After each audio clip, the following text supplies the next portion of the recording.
Hello everyone. अभी हाल ही में जियो politics और आईआर से रिलेटेड लेटेस्ट अपडेट ये है कि मैं आपको बता दूं कि जो डोनाल्ड ट्रंप ने ट्रेड डील को लेकर भारत के ऊपर जो टैरिफ लगाया था 25%, और एक्स्ट्रा जो है रसिया से ऑयल खरीदने की वजह से 25% और जो टैरिफ लगाया था, यानी टोटल 50% टैरिफ लगाया था।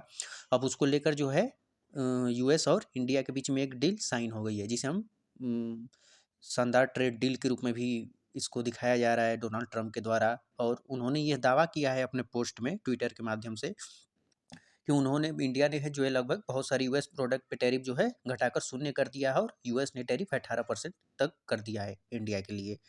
तो इससे रिलेटेड देख सकते हैं मोदी जी का भी ट्वीट है कि ये ट्रेड डील हुई है। और मैं आपको इसमें बता दूं कि इसमें जो है इंडिया और यूएस के बीच काफ़ी इधर बीच में जो डोनाल्ड ट्रंप के खासकर आने के बाद लगातार टैरिफ लगाए गए इंडियन प्रोडक्ट पे, और रसिया को इस शुल्क को लेकर जो है इंडिया ऑयल परचेज कर रहा था रसिया से, तो उसको लेकर भी जो डोनाल्ड ट्रंप ने प्रेशर बनाया था कि इंडिया ऑयल खरीदना बंद कर दे ताकि जो वार है उसको रोका जा सके।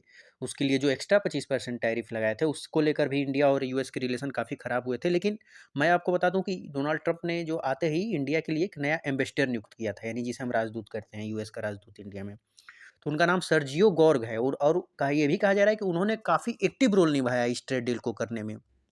और उनके आने के बाद जो है काफ़ी तेज़ी से चीज़ें बदली हैं। भारत को सिलिका यानी रेयर अर्थ मिनरल और टेक्नोलॉजी से रिलेटेड जो चिप बनता है, उसका एक ऑर्गेनाइजेशन में इंडिया को इनवाइट किया गया है। उसमें भी कहा जा रहा है कि सर्जियो गौर का योगदान था। और ट्रेड डील को भी लेकर काफ़ी कहा जा रहा है कि इनका काफ़ी एक्टिव रोल था। इन्होंने काफ़ी अच्छे से बढ़ चढ़ कर इंडिया और यूएस के रिलेशन को एक मजबूत करने की दिशा में ये काम कर रहे हैं। तो ये एक अच्छी बात है। और पर्सनली मुझे भी लगता है कि सर्जियो गोर जो है वो एक काफ़ी अच्छे से अपना किरदार निभा रहे हैं, ना कि इंडिया यूएस के रिलेशन को बिगाड़ रहे हैं।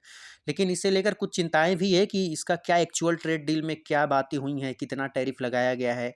वो एक्चुअल ट्रेड डील अगर वो जब तक हमारे सामने नहीं आएगा उसका, तब तक इस पे फाइनली कुछ कहना नहीं जा सकता है कि इंडिया को कितना, क्या इंडिया 0% यूएस प्रोडक्ट पे टैरिफ लगाएगा, या यूएस कितना 18% ही टोटल प्रोडक्ट पे लगाएगा, या कुछ कम ज़्यादा भी होंगे कुछ प्रोडक्ट पे। तो इसको लेकर जो सारी डिटेल है वो जानकारी जल्दी आएगी, और इससे रिलेटेड मैं आपको लेटेस्ट अपडेट देता रहूँगा। Thank you.